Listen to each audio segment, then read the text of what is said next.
Hola, queridos amigos de Cámara Abierta Podcast. Hoy día tenemos un invitado de lujo, el señor doctor, amigo también, Víctor Saavedra, y podría decir mil cosas acerca de Víctor, pero vamos a permitir que él mismo se presente. Víctor, gracias por estar aquí. Gracias a ti por invitarme. Genial, un placer. Y cuenta a todas las personas que ahora te están comenzando a ver y que te están conociendo, porque muchos ya te conocen.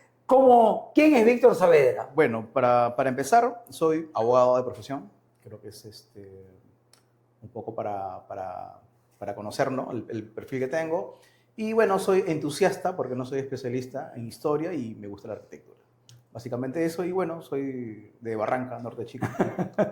Algo también que me define bastante. Buenísimo, buenísimo. Bueno, últimamente hace poco has terminado una maestría, ¿no? Sí, efectivamente. Bueno, gracias a Dios he llevado 2 maestrías.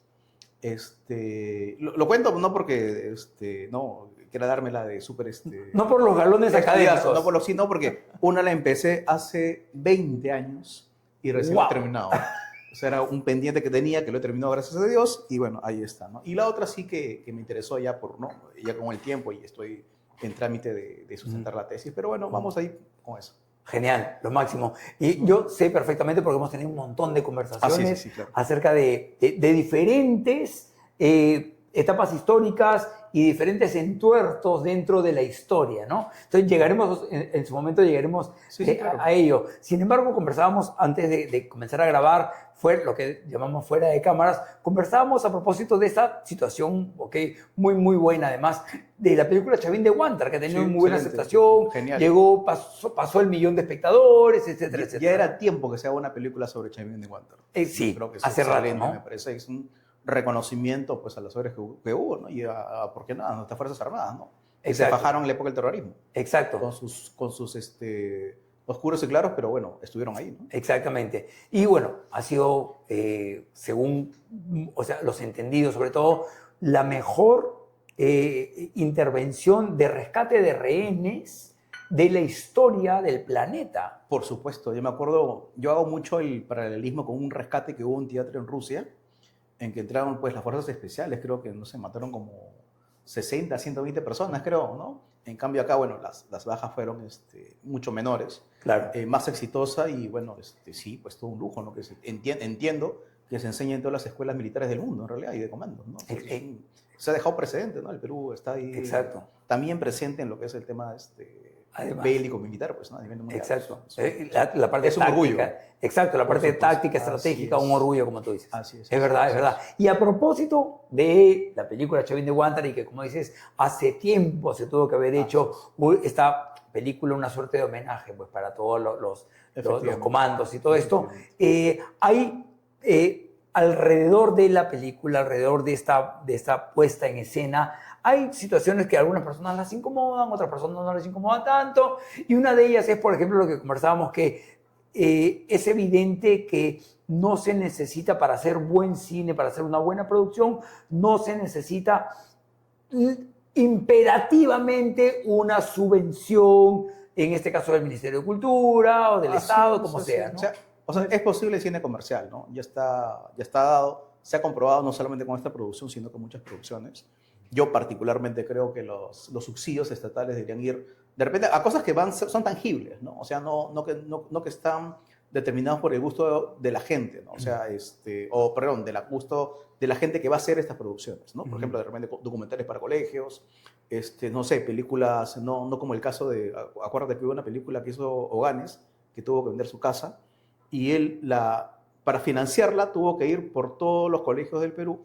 Yo tuve la oportunidad de verla, no recuerdo el nombre de la película, honestamente, que está basada en la guerra con Chile. Ajá. Yo lo vi en el Perímetro Maestro, muy buena producción, ¿no? Es una superproducción. Yo creo que ahí deberían ir los esfuerzos del Estado, ¿no? Porque es algo más tangible. Claro. Tenemos que procurar los fondos públicos y bueno, y darle la puerta al cine comercial, ¿no? Como tiene que ser, ¿no? Exacto. Sí hay material, hay cosas muy buenas,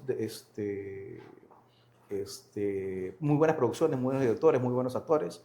Pero bueno, tampoco no vamos a querer que de repente hay pues, gente que tiene un pensamiento distinto, de repente quiere cosas más elaboradas.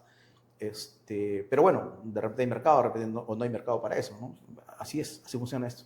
Claro, y también te preguntaba, si es que hubiese sido posible o cómo lo verías tú desde tu posición de abogado, de hombre de letras, de entusiasta de la historia, de entusiasta de la arquitectura, bueno, ¿no?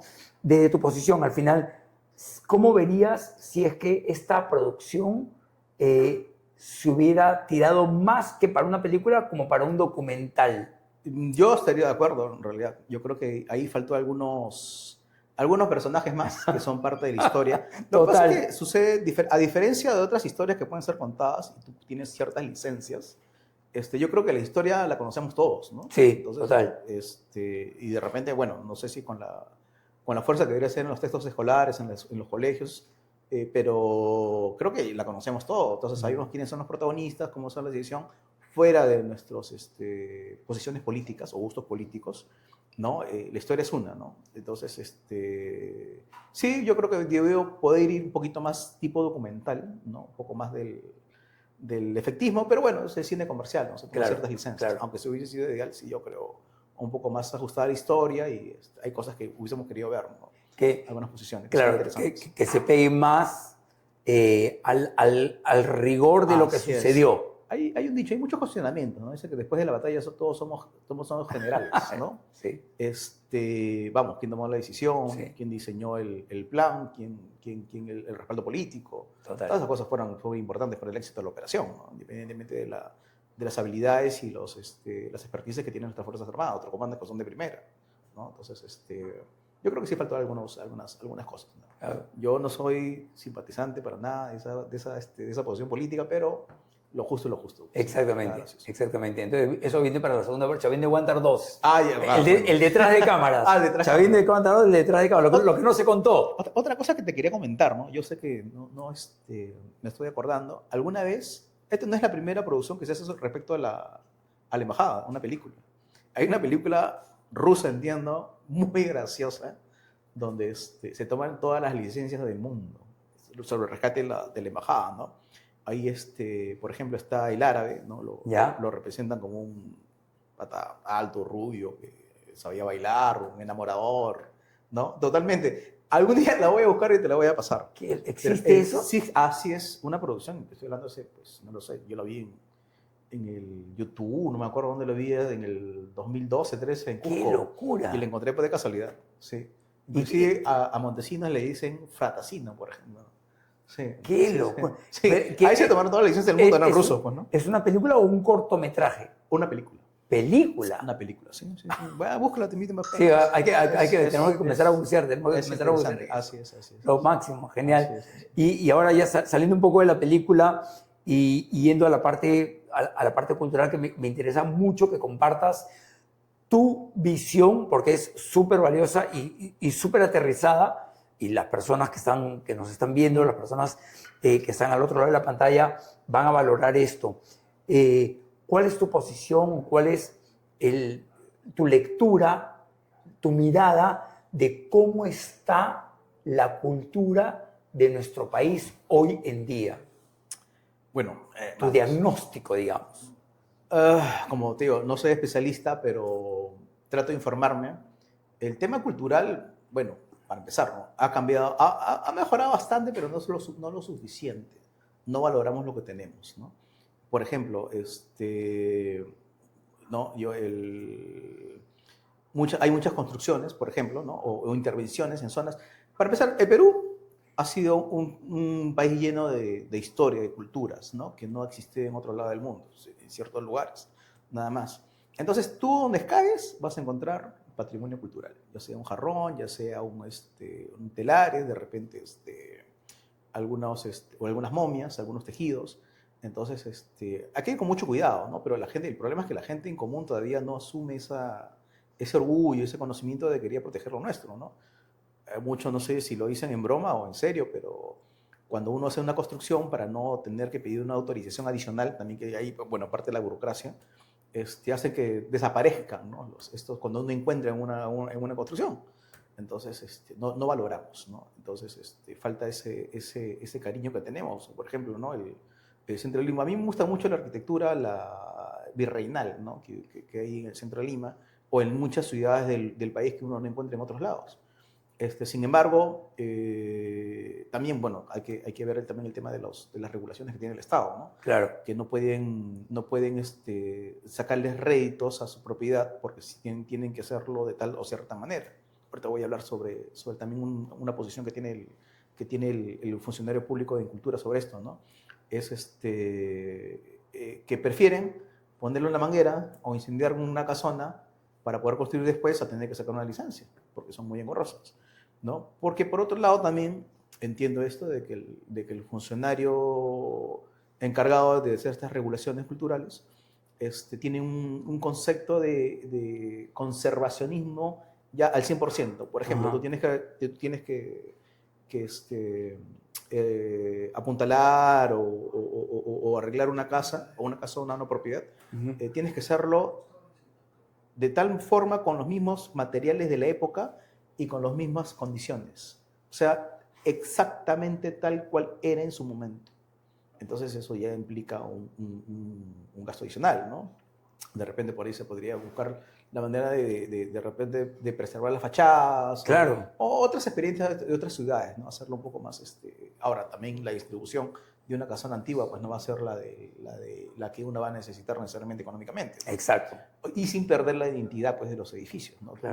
Bueno, las casonas ahora se prestan para restaurantes, ¿no? Y restaurantes genial, pero si yo lo quería dar otro uso, sencillamente no lo puedo dar. No lo puedo dar. Exacto. Entonces, hay un tema que se tiene que evaluar a toda instancia, y yo creo que en estos 5 años no se ha trabajado en ese tema, ¿no? Yo creo que los gobiernos que han estado pasando, las gestiones que están pasando, Ministerio de Cultura y en otras entidades relacionadas, han estado más preocupadas en la política, ¿no?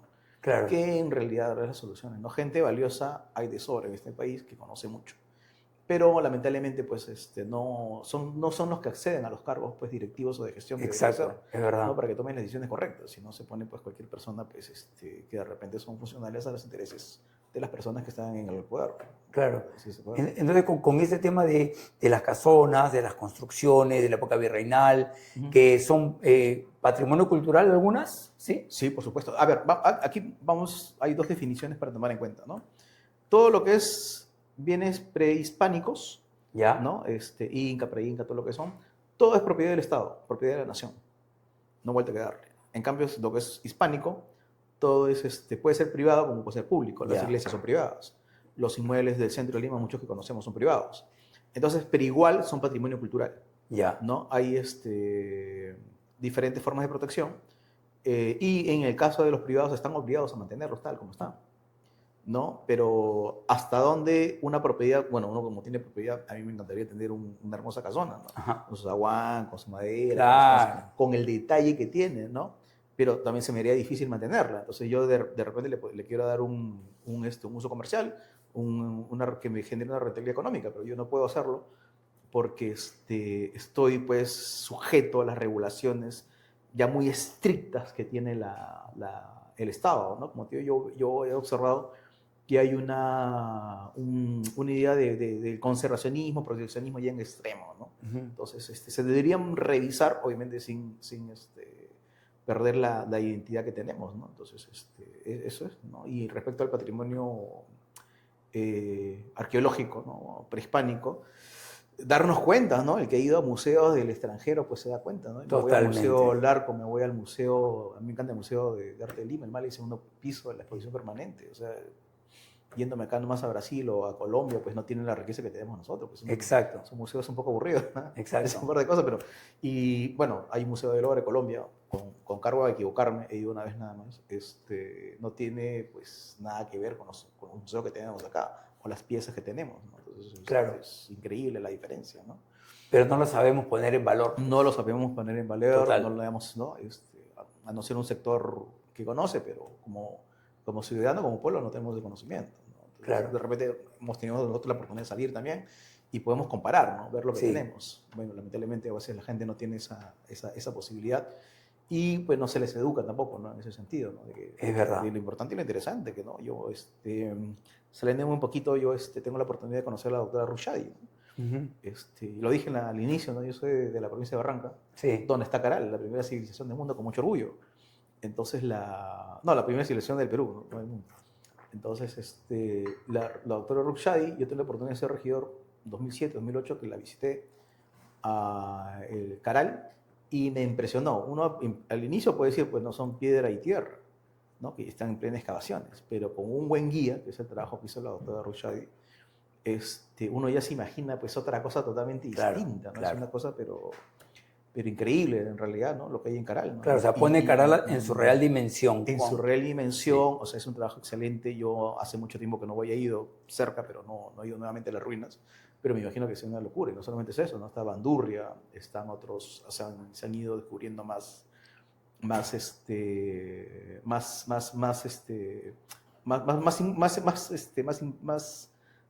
huacas, ¿no? Más centros ceremoniales. Entonces, es interesante, ¿no? Yo creo que voy a darme este verano a ver un tiempo, voy a dar una vuelta, pero es un trabajo increíble, ¿no? Entonces, cuestión de... Y increíble el trabajo también que hace la doctora Rushadi, ¿no? Que es amenazada y todo lo demás. Y te cuento, ya me estoy yendo también considerando que estoy... Tengo una pregunta ahí, pero sí, claro. termina de contarme. Mira, antes de lanzarte dos preguntas en realidad. Una de las cosas que ella me comentó, y lamentablemente después salió, es que ellos querían ellos tienen una entidad que se llama la Zona Caral, ¿no? que depende del Ministerio de Cultura. Entonces querían poner en valor la Casa Hacienda de San Nicolás, hace poco nada más, hace unos meses. Entonces para hacer un centro de interpretación cultural, cosas bonitas, ¿no?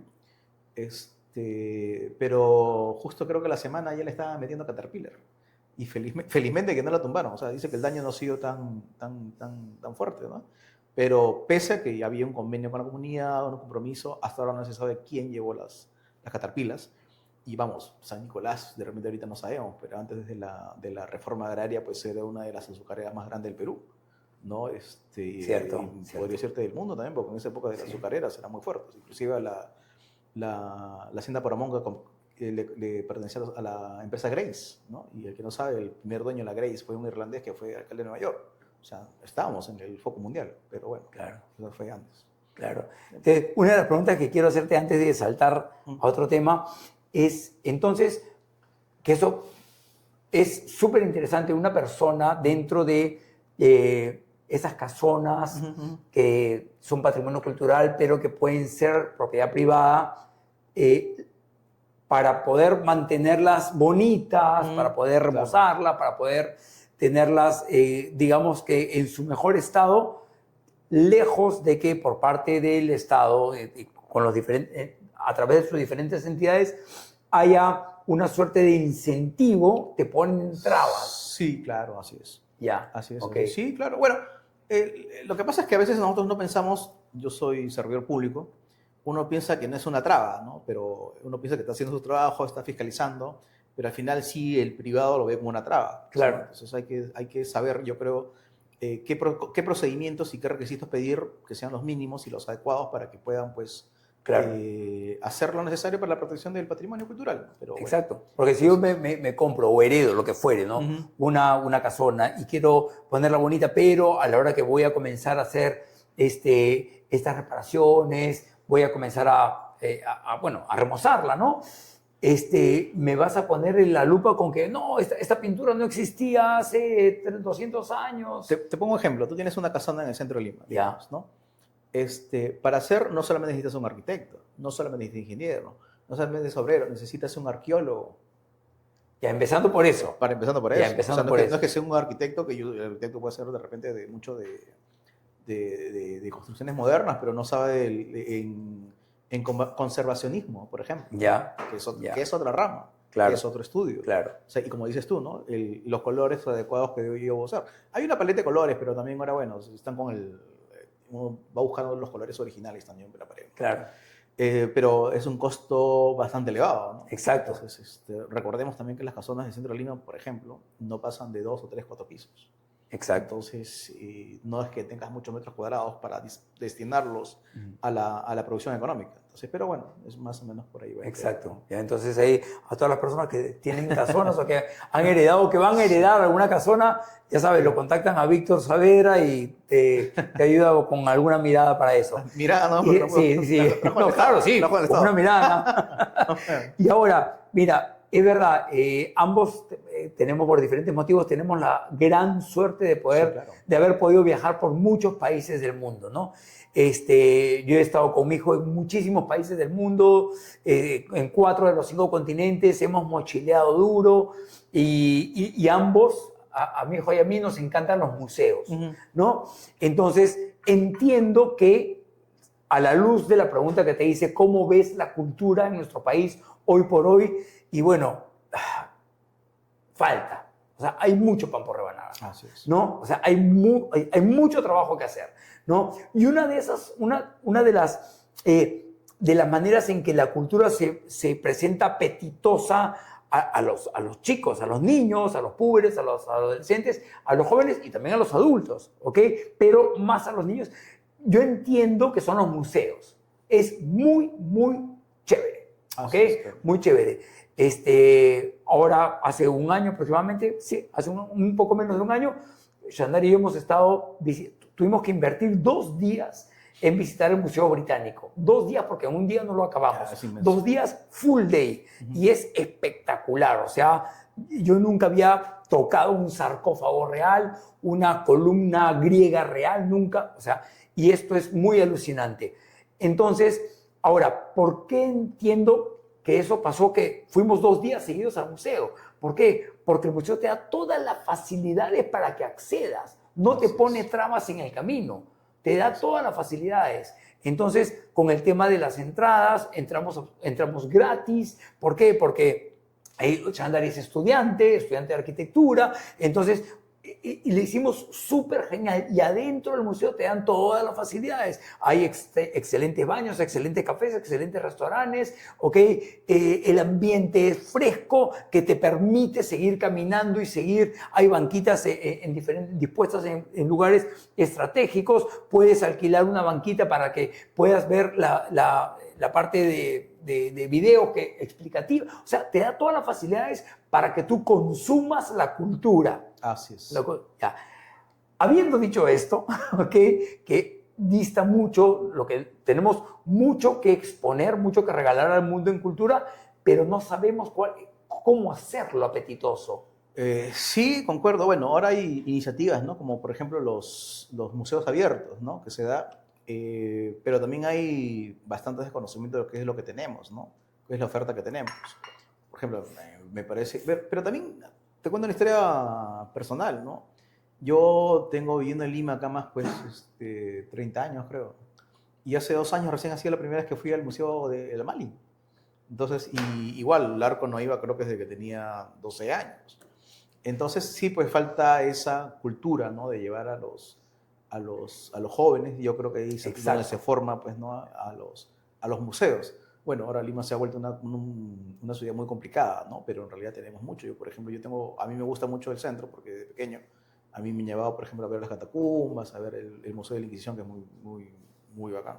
Está cerrado, no sé si lo habrán abierto.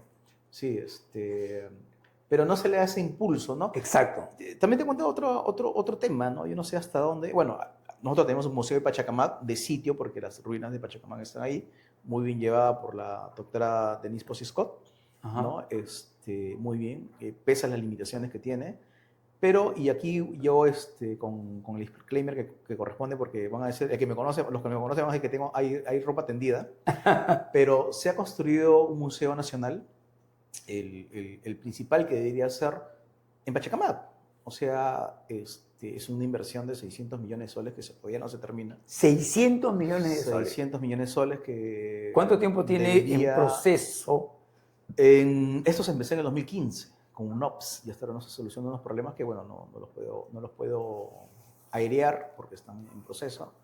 Pero, en primer lugar, son 600 millones que están en inversión. Supuestamente se termina en el 2021, pero hasta ahora no se puede inaugurar como corresponde o no se debe usar como corresponde porque hay ciertas limitaciones, pues, técnicas de financiamientos, inclusive con el organismo internacional, que es un OPS, eso se lo puede decir, eso es público. Pero primer tema, yo creo, ¿no? Yo que sé un museo, nuestro principal museo del Perú, a no sé qué, 30 kilómetros, creo que está más o menos. Más o menos, sí. 30 kilómetros fuera de Lima, con un tráfico infernal que necesitas prácticamente todo el día para ir, cuando debería estar, ¿no? Yo creo que el Ministerio de Cultura es importante, pero creo que se podría ubicar otras oficinas y el edificio, ¿no? Que se hizo para un ministerio, el Ministerio de Pesquería, convertirse nuevamente en lo que era el Museo de la Nación, ¿no? Tal vez. Me acuerdo, sí. Creo que sería interesante, céntrico, está centro de un ambiente de cultura, ¿no? Al costado del Gran Teatro Nacional, que es impresionante, al Centro de Convención de Lima, entonces sería un ambiente de cultura y, bueno, buscar oficinas administrativas adecuadas, como debe ser para el personal del Ministerio de Cultura, ¿no? Pero yo creo que se está perdiendo ese inmueble. Particularmente es lo que pienso, claro. ¿no? Porque el Museo Nacional, bueno, el día tuve alguna conversación con una congresista y según ella le parece que nunca va a funcionar, ¿no? Y lamentablemente pues es la impresión que da, ¿no? Como digo, son 600 millones y va a ser es el segundo museo más grande de América, ¿no? Con muchos metros cuadrados que fueron reducidos. Lamentablemente en el proceso también ha sufrido muchas modificaciones, ¿no? Y temas que son decisiones políticas. Yo creo que donde el político mete la mano, lo que es un técnico y soy abogado, tampoco no sé qué hacen tantos abogados en el Estado, la malogra, ¿no? Y ese museo yo creo que ha sufrido los embates, pues, ¿no? De las malas decisiones políticas o de gestión, claro, ¿no? Claro. Entonces, ese es el problema. Yo algo conozco la historia de eso, entonces claro. te lo puedo decir. Sí, hemos conversado anteriormente acerca de Pachacamac. Sí, sí. Claro. Me acuerdo. Y exactamente a eso es a lo que voy, ¿no? Si bien es cierto que ahorita tenemos un montón de información acá tenemos el mundo. Entonces, el que tú accedas a la información lo tienes ahí, pero definitivamente, ¿no? Es más, por acá en algún momento en chats de amigos y familia me pasaron que fue en pandemia, la visita a un museo, ¿no? Entonces, le dabas play a tu celular, entrabas a este link, le dabas play y era como si tú estuvieras, pero, por muy lúgubre que sea el museo, una cosa es verlo a través de una pantalla y otra cosa es visitarlo, ¿no? Vivirlo. Entonces, claro. Genial. Entonces, está bien. Lo comento para las personas que van a estar allá afuera viéndonos y van a decir, sí, pero es que en tu computadora, en tu laptop, en tu tablet, en tu celular, tienes toda la información. Sí, está bien, tienes toda la información. Exactamente, pero esa vivencia que hemos tenido, por ejemplo, volviendo, mi hijo y yo, en visitar en su momento Legoland, que es como un museo de Lego, es todo un planeta de Lego, y ahora hace menos de un año el Museo Británico, que además, como tú dices, llevas 30 años viviendo en Lima, 30 y tantos años, y recién hace un par de años has visto el Mali. ¿Qué pasa? Que la ciudad no te invita. No te invita. Exactamente. En cambio, estando en Londres... El tráfico nada más te dice, para que vaya a salir. Claro, en cambio, estando en Londres, las propagandas que ves por la calle, el Museo Británico, el Real Teatro de Londres y las puestas en escena de todo eso, o sea, la ciudad te invita a que consumas cultura. Entonces, y no solamente pasa con ciudades de Europa, ¿no? Que hemos estado en varias, sino en ciudades también de otros países y de otros continentes que podrían ser muy lejanos en cultura al nuestro, pero igual la ciudad te invita a consumir cultura. La pregunta que te quiero hacer es, ¿qué crees tú desde cómo está funcionando gran parte del aparato estatal y el Ministerio de Cultura? ¿Qué se puede hacer para real, aterrizado, no fumadas, ¿no? Para que la ciudad tenga esa característica de que al ciudadano de a pie, como criolmente se le llama, se le invite a que consuma cultura y que sea de fácil acceso? Yo no pagué ni un centavo para irme al Museo Británico ahorita. Claro, yo creo que ahí nos vamos al tema del urbanismo más que el tema de cultura, ¿no? Tenemos que ver un tema de Ministerio de Vivienda de repente, Municipalidad Metropolitana de Lima, sobre todo, que tiene una entidad ProLima que está tratando de recuperar los espacios públicos y el patrimonio cultural, que es muy interesante, ¿no? Porque normalmente, bueno, los museos o los sitios culturales están en lo que nosotros llamamos centros históricos. Claro, ¿no? Sí. Se está tratando de recuperar, se mantiene, pero todavía creo que la ciudad es muy agresiva, ¿no? Por ejemplo, fuera de la inseguridad que tenemos, ¿no? Que es bastante fuerte, lo ideal es llegar a un circuito, pues, ¿no? Yo llego a cierta parte de repente del centro de Lima. Exacto. Y que me invite a caminar por todos los sitios turísticos habidos por haber. Por ejemplo, si yo quiero arrancar, ¿no? Esa no es mi idea, yo la estoy tomando de otras personas. Por ejemplo, ¿no? Alguna vez se propuso un circuito turístico que era empezar en el Paseo de los Héroes Navales, donde está el Palacio de Justicia, está, ¿no?, Sheraton, el Centro Cívico, y caminar por Belén, ¿no?, Girón de la Unión, de repente a Carabaya, ir a Plaza San Martín, pasar a Plaza Francia, que es muy bonita, ir a la Plaza Mayor, algunos edificios también, parece mentira, uno no sabe, pero hay zonas que son consideradas monumentales, ¿no?, porque tienen cierto estilo arquitectónico, como es en esta media luna que está entre Rufino Torrico con Wilson, sí, con Wilson, ¿no? Y hay varios edificios que son protegidos y tienen un mismo estilo, ¿no?, arquitectónico, y eso es alucinante, y uno no sabe. Y de repente pasar al RIMAC, ¿no? Porque en el RIMAC tenemos la Alameda de los Descalzos, tenemos el Paseo de las Aguas, donde vivía la Perricholi, que debería rescatarse más ese espacio, ¿no? Porque, ¿no? Y la Quinta Presa. El problema es la inseguridad. O cómo llego, ¿no? Claro. Para llegar ahí caminando, yo lo hago porque tengo la costumbre, conozco, pero no creo que una persona que no conozca bien el centro o el movimiento del centro se vaya a atrever a caminar, a hacer ese circuito. Exacto. ¿No? Exactamente. Entonces necesitamos tema de seguridad y inversión también en estos circuitos, ¿no? De que sea amigable para la persona uno poder caminar, ¿no? Entonces ahora el centro de Lima aún sigue siendo un centro para trabajar nada más, ¿no? Tú vas en la noche y es otra historia. Entonces, no hay personas que vivan ahí que le den esa vida al centro de Lima. Sí. ¿No? Porque uno termina, los comercios están abiertos a las 7, 8 de la noche y todos se van.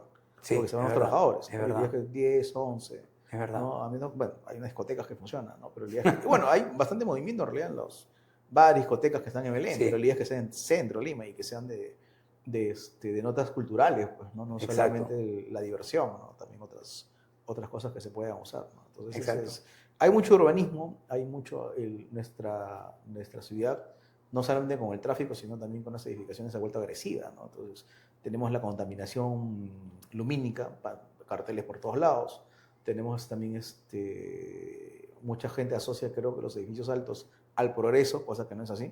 Yo creo que cuando uno hace edificios altos se pierde esa sensación de urbanidad que tiene el ciudadano, ¿no? De caminar, de ver, ¿no? O sea, que están de moda, ¿no?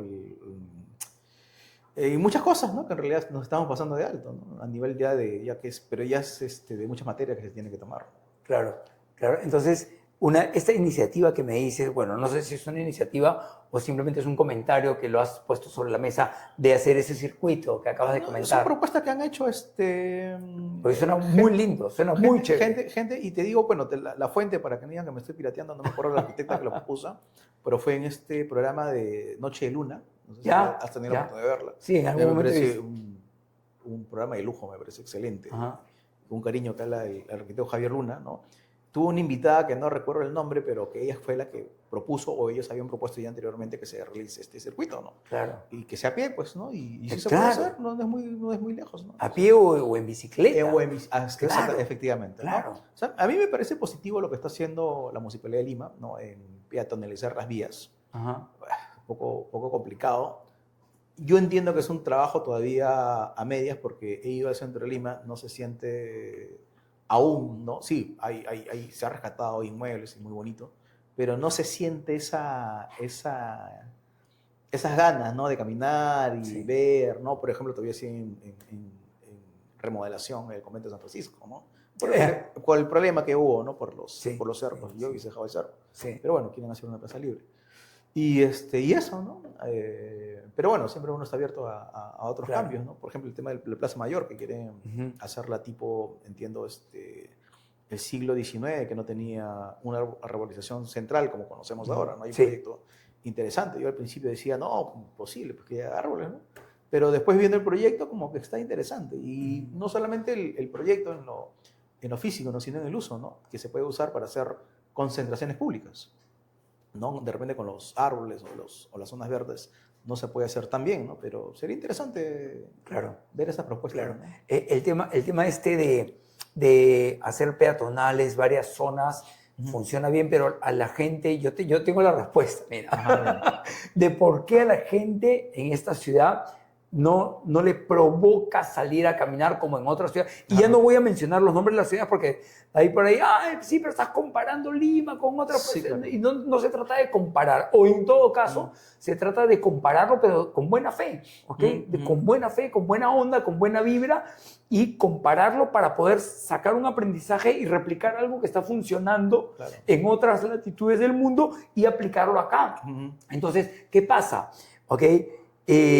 En muchas otras ciudades donde he estado, ¿por qué me camino muchísimo? ¿Por qué? Porque hay baños públicos También, claro. abiertos, limpios y funcionales. Sí, también. Abiertos, limpios y funcionales. ¿Ok?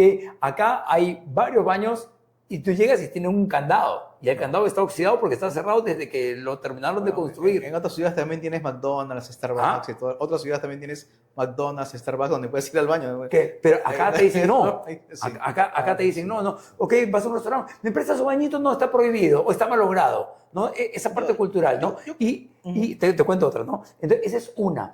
Entonces, en un par de ciudades que he estado hace poco, salgo, sabes que me levanto temprano, salgo a montar bicicleta temprano. Cuando yo me acuesto. Ok, sí.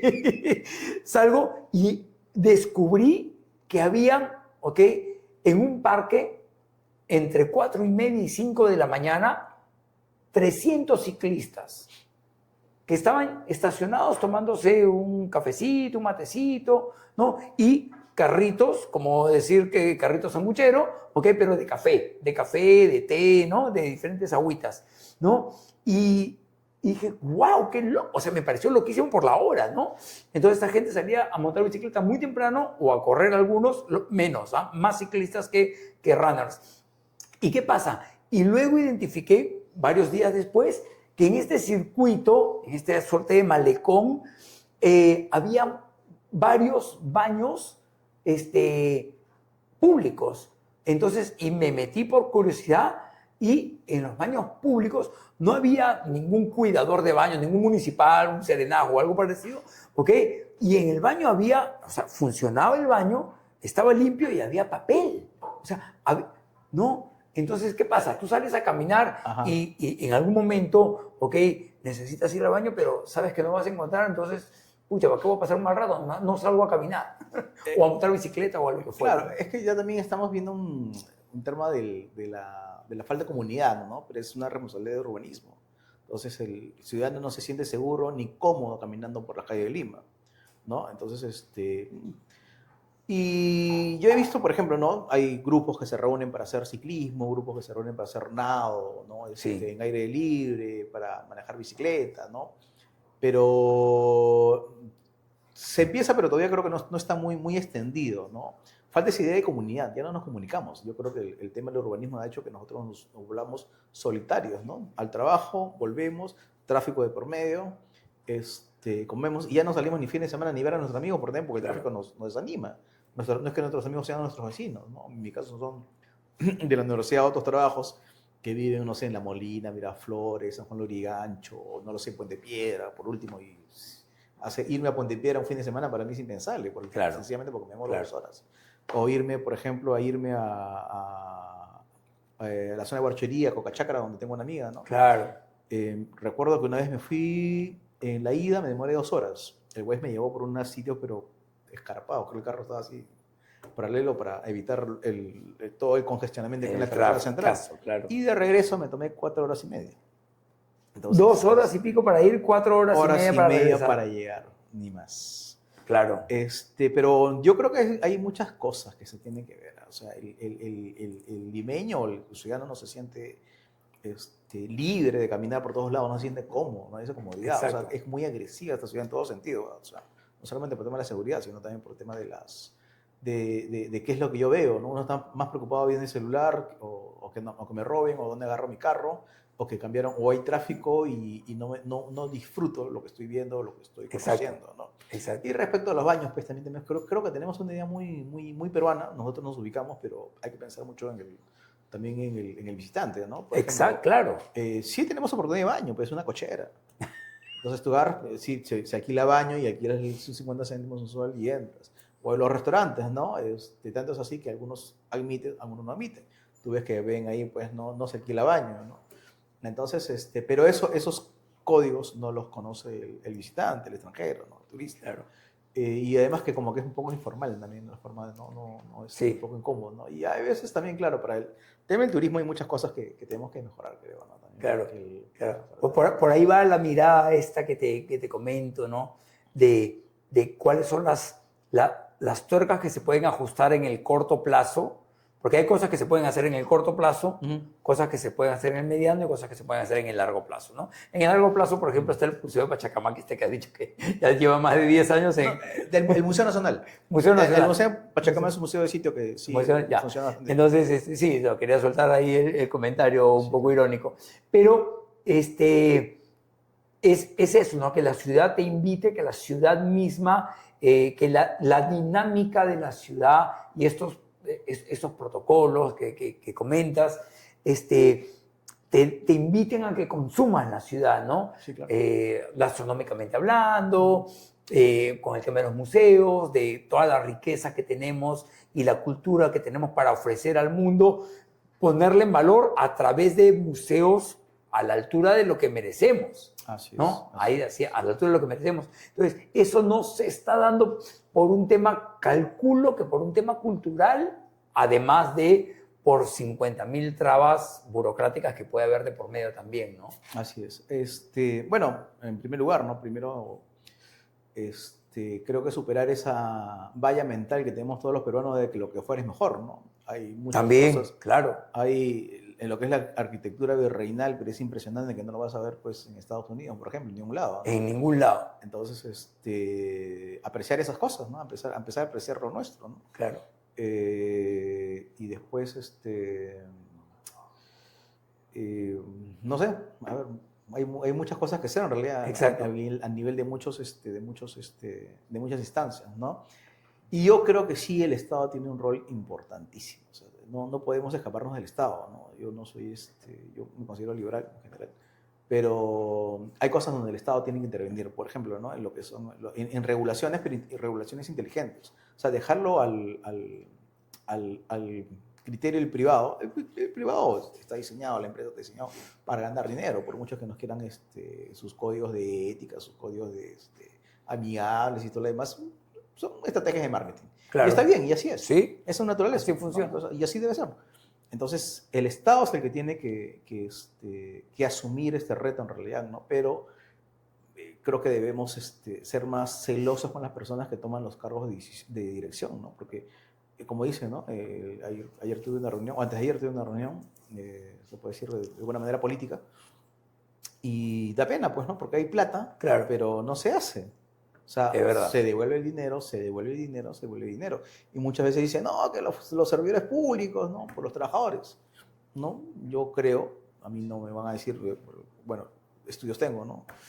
Que las personas que me han ido sucesivamente en donde yo laboro hace 5 años en este gobierno, pues son de bajísimo nivel, pues, ¿no? Y de repente que yo dudo mucho con las intenciones, la gran mayoría con honrosas excepciones, Claro. las intenciones con las cuales han llegado, pues, ¿no? Entonces no les interesa en realidad hacer un buen trabajo. Claro. Entonces eso hace que ya pues la maquinaria del Estado pues se detenga, ¿no? O salgan cosas raras, ¿no? Entonces Claro. hay tantas cosas que ver también, ¿no? O sea,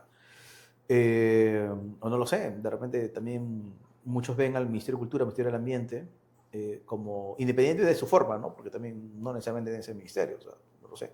De repente hay formas más eficientes, que funcionen, ¿no? Más independientes y con un trabajo proyectado a futuro, a largo plazo. Pero muchos ven pues a estos, ¿no? como trabas, ¿no?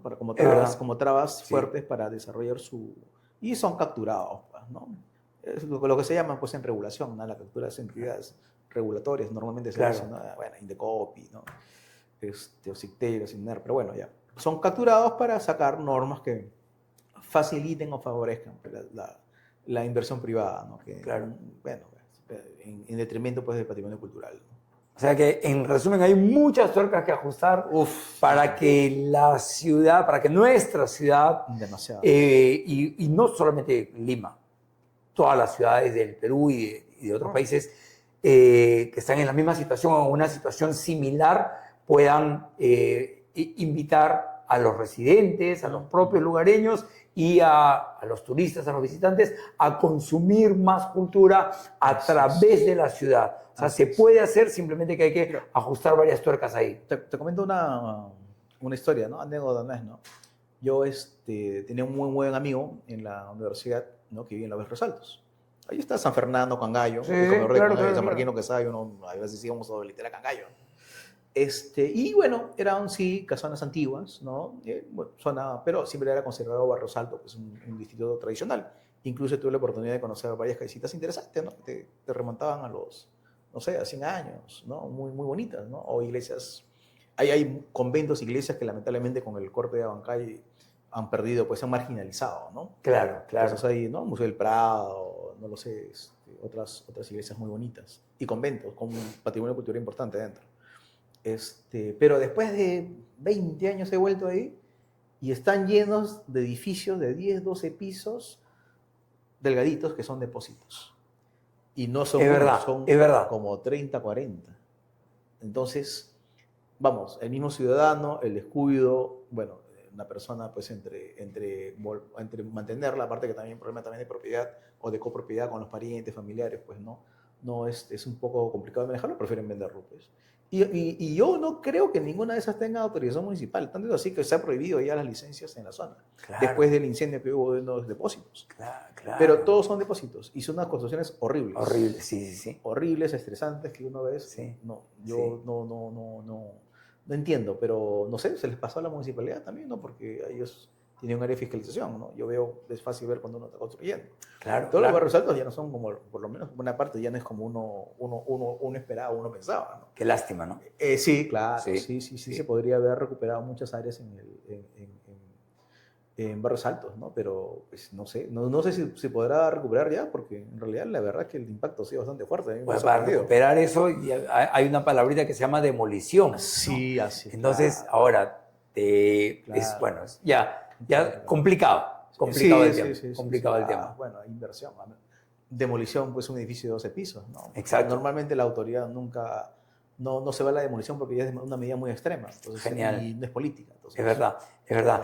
Y para terminar, no quiero irme sin preguntarte, no quiero cerrar esta sesión sin preguntarte cómo impacta todo lo que tú sabes, lo que has investigado, lo que has leído, sobre lo que has curioseado, buceado de nuestra historia peruana, cómo impacta ese mix de culturas, de razas, de idiosincrasias, de idas y venidas, claro. ¿okay? Con Europa, básicamente, en nuestra manera de pensar, de sentir, en nuestra dinámica actual. En primer lugar, me parece interesante que se esté, no sé si revisando, porque a veces dice el revisionismo, ¿no? Suena medio raro, medio malo, pero se está volviendo a tener en consideración, ¿no? Cómo fue nuestra fundación como república, nuestra cultura, ¿no? De dónde nacemos, quiénes somos, ¿no? Es interesante, yo veo que hay bastantes podcasts, bastantes programas, ¿no? Que se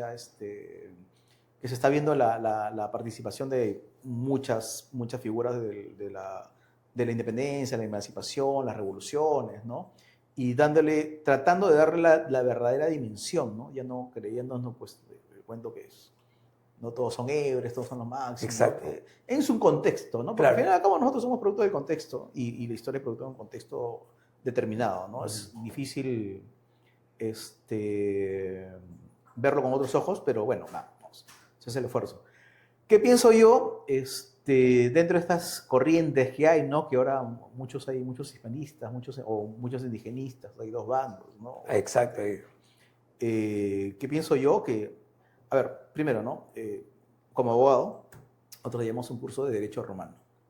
Entonces, yo creo que las culturas están determinadas por su lengua y están determinadas por tu lógica que tienes internamente, por tu filosofía y por tus normas morales y legales. Nosotros, queramos o no, yo sí que soy católico practicante, como tú sabes, y a veces me cuestiono, nosotros estudiamos Derecho Romano. Nuestras leyes son derivadas de Roma, de España, de Alemania, de Francia, y que tienen un contexto filosófico detrás, doctrinal, ¿no? Y muchas influenciadas por el cristianismo, el catolicismo, ¿no? Entonces, nosotros, creo en el Perú, queramos o no, tenemos esta influencia en nuestro ser. O sea, yo creo sí, somos frutos independientemente de la genética, porque muchos dicen, no, pero tú eres medio cholo, no, tú eres indio, tú eres blanco. No, o sea, independientemente del tema del color y todo lo demás, o sea, culturalmente somos, o sea, con desarrollos distintos, ¿no? Por ejemplo, hablan de la cultura andina. Sí, por supuesto, la cultura andina pero no es la cultura inca, o no es una cultura indígena, es una cultura mestiza que tiene mucho de lo hispánico, ¿no? Yo a veces creo que pues es interesante viajar, ¿no? Conocer in situ a las personas y cuáles son las idiosincrasias, ¿no? Yo he visto inclusive, como me gusta la historia, veo en muchas manifestaciones de las personas y idiosincrasia de la sierra, no me parece que fuera, ¿no? Pues inca, sino al contrario, ¿no? Hasta la forma de reaccionar, ¿no? El orgullo es muy español del siglo XVI, XVII, ¿no? Entonces, es cierto. En realidad es eso, no solamente que no tenemos esa memoria, no recordamos. Entonces, nada, yo creo que además es algo que nos une, ¿no? Fuera del tema de la verdad o no, es algo que nos une, ¿no? Entonces, ahora, respecto, pues también hay la lucha de que si eran legítimos o no los intereses de San Martín o de Bolívar. Lo cierto es que nos valoraron la economía, ¿no? Yo creo que uno, independientemente de las... Y teníamos las libertades que nos daba la corona en su momento también, ¿no? No fue beneficiosa para el país, pues ¿no? Ya los expertos ya han determinado pues el impacto en el PBI, en la economía, en el ingreso de las personas. Es un golpe que no podemos superar, inclusive creo que hasta en este momento no podemos superar. Entonces yo creo que no fue muy inteligente o no fue muy bien llevada en su momento por San Martín Bolívar, que ahora muchos dicen que en realidad la independencia no fue con España, sino fue con nosotros. Claro. Y es verdad, pues nosotros tenemos el Perú tenía el monopolio de todo, pues, ¿no? Es verdad. Y la muestra está pues en las universidades que tenemos, en las iglesias que tenemos, en la arquitectura civil que tenemos. Pues era una ciudad, éramos el capital de un virreinato y un reino.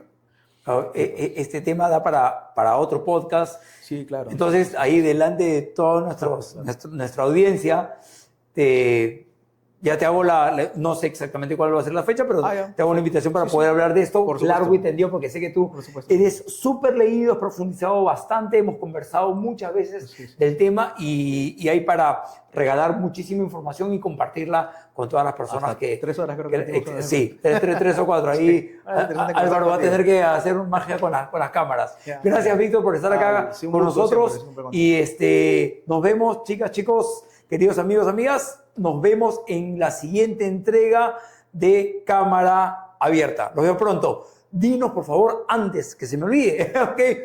Ponnos en los comentarios qué te pareció, cuáles son las preguntas que te gustaría hacerle a Víctor y cuáles son los temas que te gustaría que tratemos. Esto fue Cámara Abierta.